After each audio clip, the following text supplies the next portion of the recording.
Good afternoon. Welcome to the regularly scheduled meeting of the Community Development and Regulatory Services Committee for today, August 25th. I've been joined by council members Fry, Quincy, and Cano. Councilmember Reich is not going to be able to join us today. We do have a quorum of our committee. There are a number of items on our consent agenda, including items 5 through 12. Are there any items on the consent agenda that anyone would like to pull off for discussion? Seeing none, I'm going to move the consent agenda in its entirety. All in favor of the staff recommendations on those items signify by saying aye. Aye. Any opposed? Those items are approved. We'll then move on to our public hearings.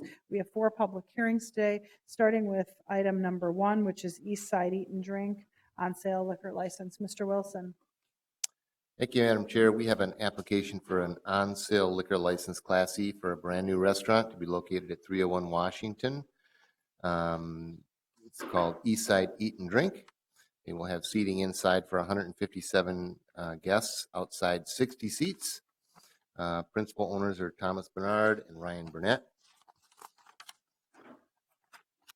This will be located on the first floor of the newly built Latitude 45 apartment building. Public hearing is required for this application.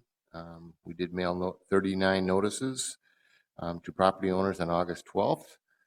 We notified the Downtown Minneapolis Neighborhood Association and the Warehouse District Business Association. From those notices, we have not received any responses for or against this application. It seems to meet all of the requirements, and staff recommends that you approve this license application.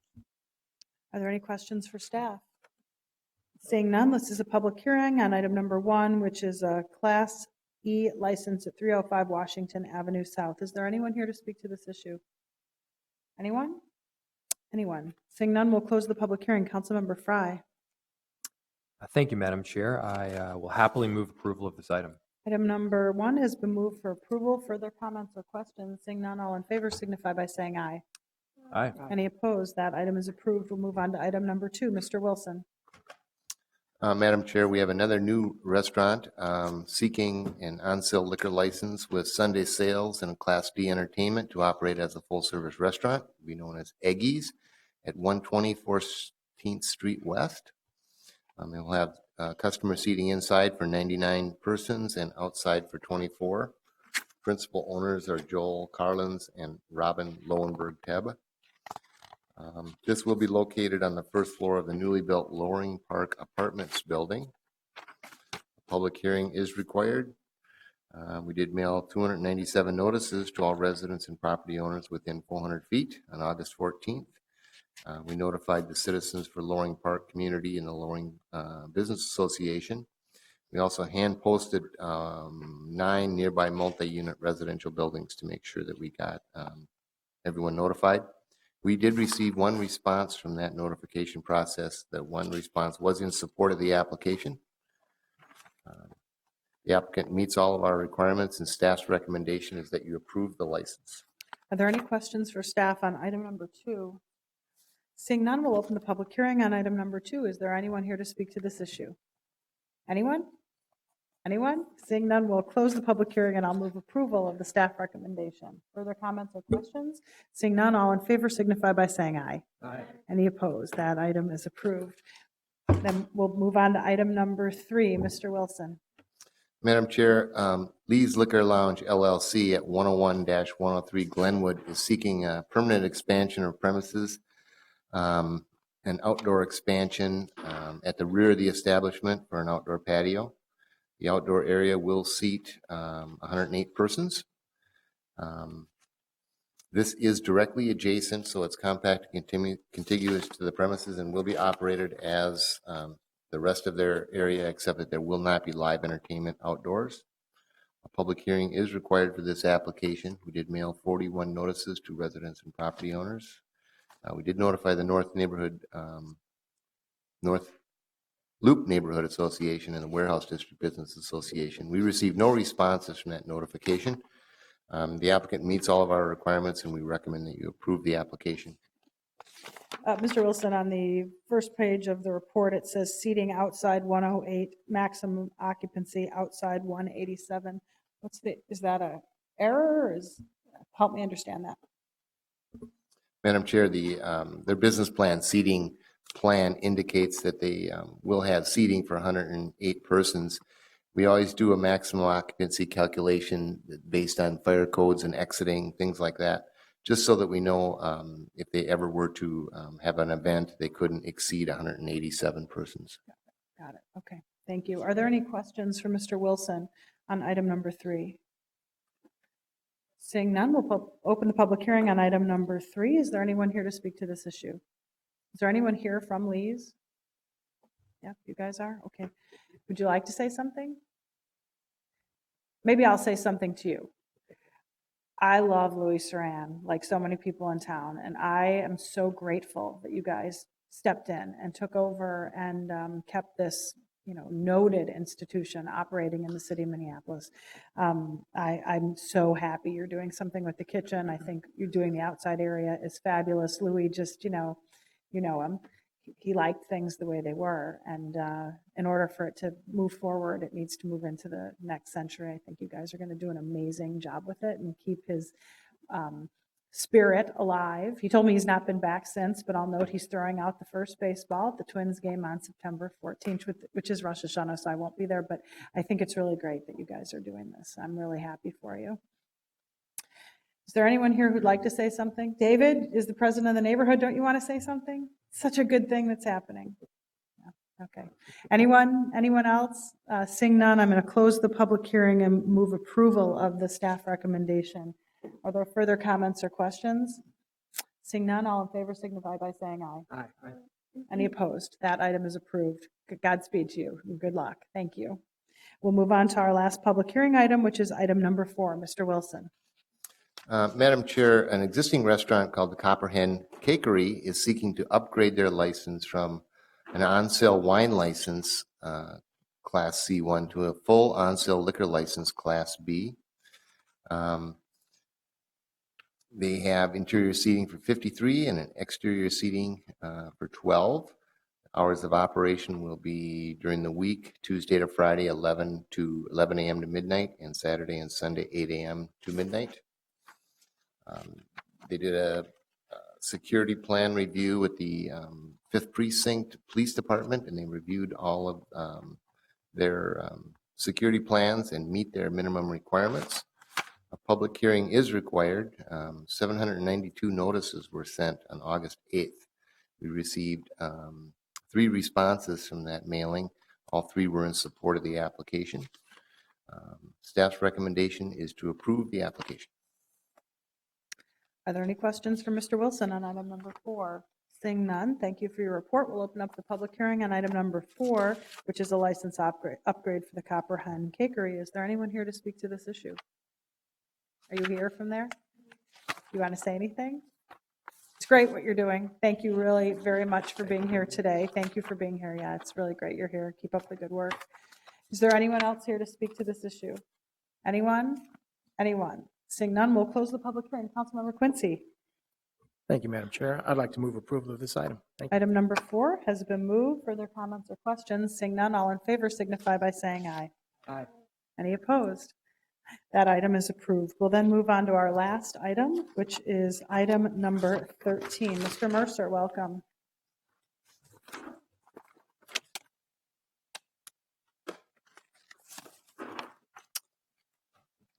Good afternoon, Madam Chair, committee members. My name is Miles Mercer. I'm in the Business Development Group at CPED, and I'm the city's project coordinator for the Downtown East Commons project. Today, we are asking you to approve the concept design for the Commons and authorize the terms of agreements with Green Minneapolis and Ryan Companies to fund and build out an initial phase of the Commons. What I'd like to do is describe the concept design and then describe our approach to the build out and funding. But first, what is the goal of the Commons project? The Commons is a unique opportunity to create a public open space in downtown Minneapolis. The goal of the Commons is to be an inclusive, memorable destination for all. It will provide space for active programming and a range of events, as well as a place for respite. The Commons is for residents of downtown and the entire city. It will also serve downtown workers and visitors. The commons must balance serving multiple purposes. So let's turn to the design. But first, I want to tell you briefly how we got here. Earlier this year, the city hired a landscape architect team led by Hargraves Associates. Over several months, Hargraves and the city team engaged the community and project partners on use and design ideas for the space. We held 3 public meetings attended by hundreds of people. We received over 2,700 responses to surveys. Hargraves commented that this was the most responses that they've received in any community that they've ever worked in. This engagement led to a concept design that Hargraves presented in May. This concept design is what is before you today. Irene, password.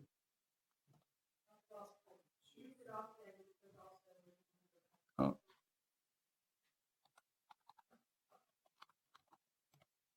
Right, there we go. Okay. So this is the concept design. So I'll walk briefly through a few design features, but I want to note that this design is undergoing refinement as details such as material choices and system design are still being worked out. Design is also undergoing city regulatory reviews. And we will bring this refined design back to for your approval later. But today we want your affirmation for the general direction that this concept design gives. So to get everybody oriented, when we talk about the commons, we're talking about the 1 2/3 blocks. This 1 block and 2/3 blocks. This is Park Avenue, Portland Avenue. The Downtown East Light Rail Station is on the far right side. On the north up here is where the Wells Fargo towers are being constructed as part of the Downtown East project. This third of the block here is where a residential building is currently under construction. And then this block is where the Star Tribune building is currently coming down. So there's construction happening on all these blocks right now. So when you look at the concept design, there's a couple of features that will probably jump out at you first right away. One is the Great Lawn. This is on this block. This is meant to be the space where crowds can gather, where events can be held, and provide a space for programming for a variety of activities.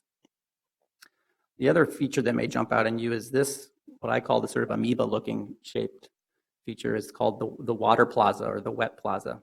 What this is a hardscaped flat plaza that will have a skim of water, less than an inch thick on it, that you can turn it on or off. So when it's a nice warm day, you turn on the water, and people and kids of all ages can take off their shoes and spatter in the water.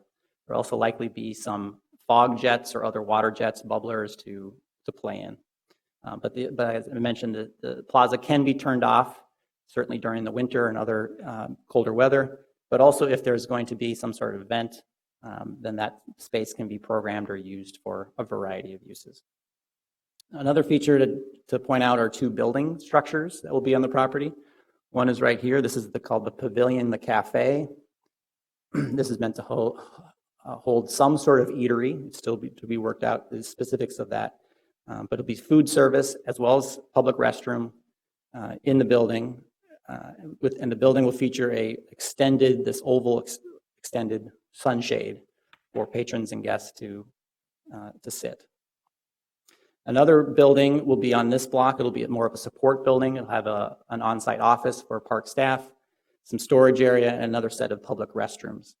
And then we'll also have a sunshade for activities.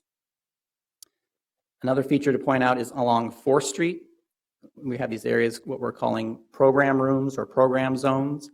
These are meant to be relatively delineated areas, again, flat, but areas where you could have different sorts of activities going on. You could rent them out, you could set them up for temporary events.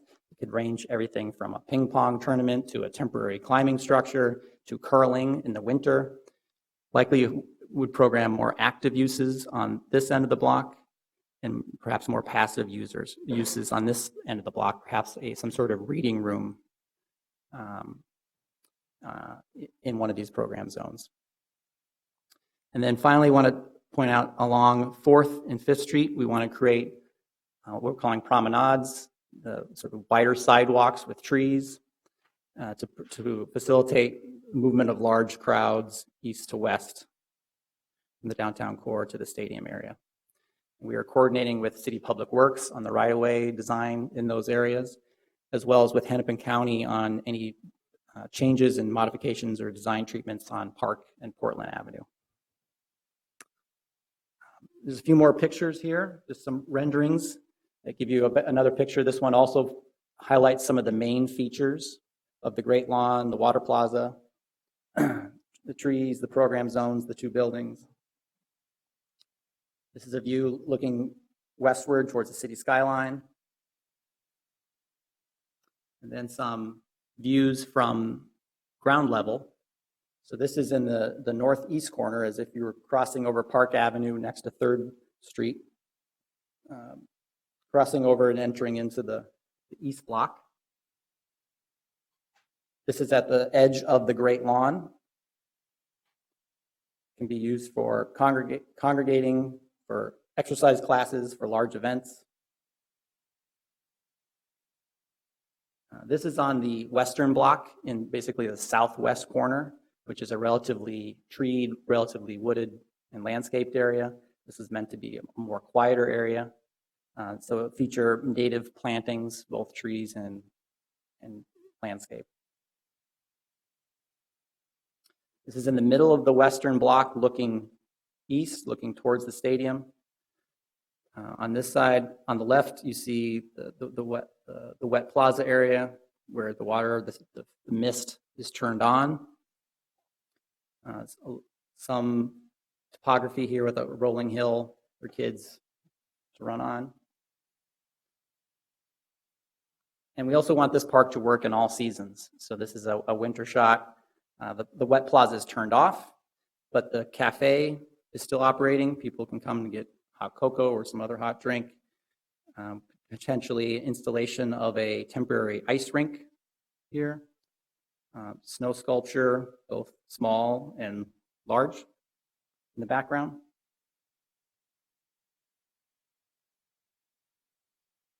So those are the images that we have at this point, and those are the same images that we shared with the public and other stakeholders at the end of May.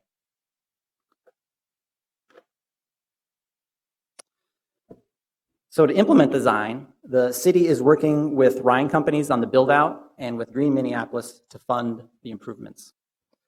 Under existing agreements, Ryan Companies is already obligated to clear the site and make some basic site improvements. The city is to acquire the improved property by July 1st, 2016. Under this proposed approach, Ryan would make further improvements to the property as designed by the Hargraves team.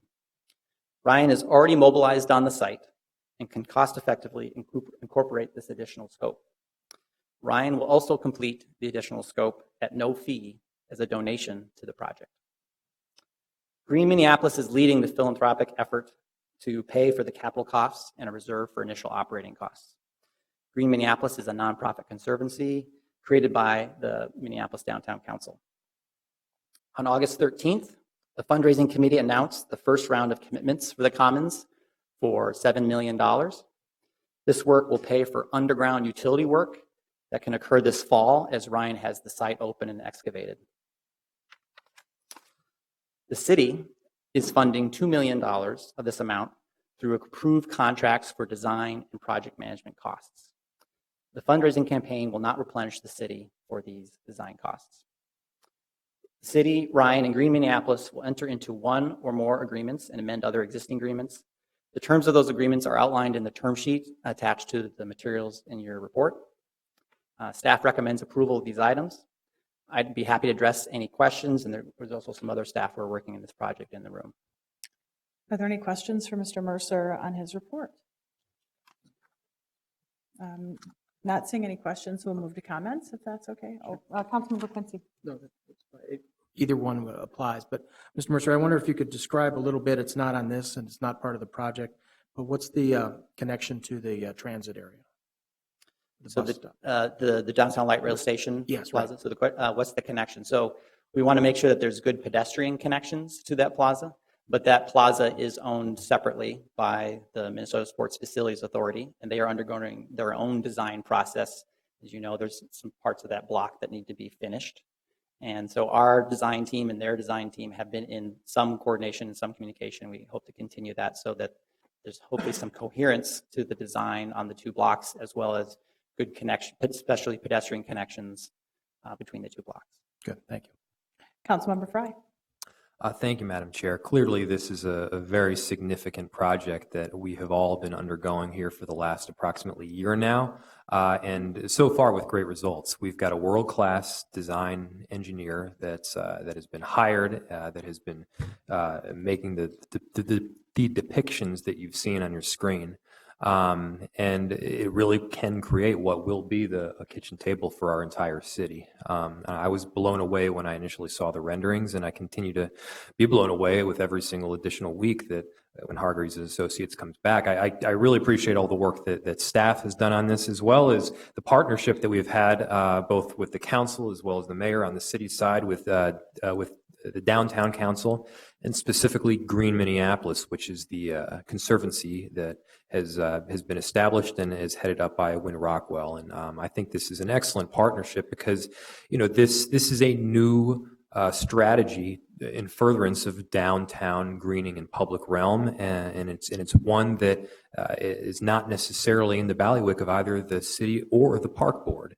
So having this group of specialists who are devoting 100% of their time to the furtherance of the public realm, and specifically in this case the Commons, I think is a wonderful asset.